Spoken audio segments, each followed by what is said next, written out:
yung connection. Dahil nakikita nilang may nagsasalita na sa kay Inday. You guys, people from all over the world, mga what do you call it, OFW, immigrants, or whoever you are, sabayan natin to. Ang January 13 event dyan sa Pilipinas.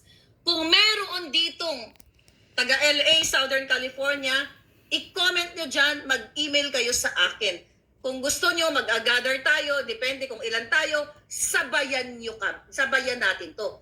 To show support, not for Inday Sara, but to show support to the whole world, to the whole Filipino, sa buong Pilipinas, sa lahat ng Pilipino, na ang bangag na ito gugurgurin. At itong breaking news nito, Inday, breaking news, ipapagurgur ka. Yes. Dahil hindi na nila kaya, Ingat. ayaw nilang maupo ka. Dahil masisilip lahat.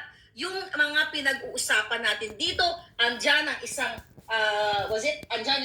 mga expose ni Attorney Vic Rodriguez. Nandito lahat, kung may libro kayong ganito, yun ang mababasa nyo lahat dyan. Samot-sari, hindi na kaya ni Bangag. Nabubuang na siya. Kaya nga pumausap siya ng ambassador. At itong mga taong mga negosyante na nakakausap ko, na hindi nakakadikit kila Bangag, pinagsisikil sila. Tinatakot sila the moment na may nakitang posting. Actually, nasabi ko na to, kunyari si business owner A, mag-post ng laban kay Marcos, papasilip agad, ipapatrace nila kung sino itong personalidad na ito, papasilip nila sa BIR at kung ano pa tatamna ng fabricated cases, crime, or whatsoever. And now, kailangan nyo ipakala to, papatayin, gugurgurin si Sara according to her. So sabi ko nga, wala itong pinagkaiba. Ako assassins, 3 ang pinadala nilang gugurgur sa akin.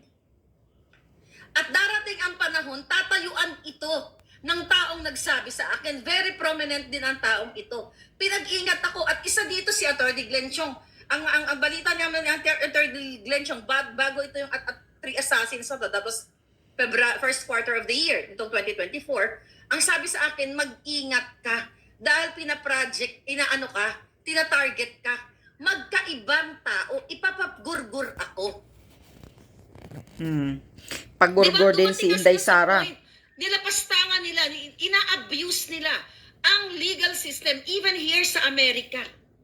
Although legal yung ginawa, ito, I'll tell you about this.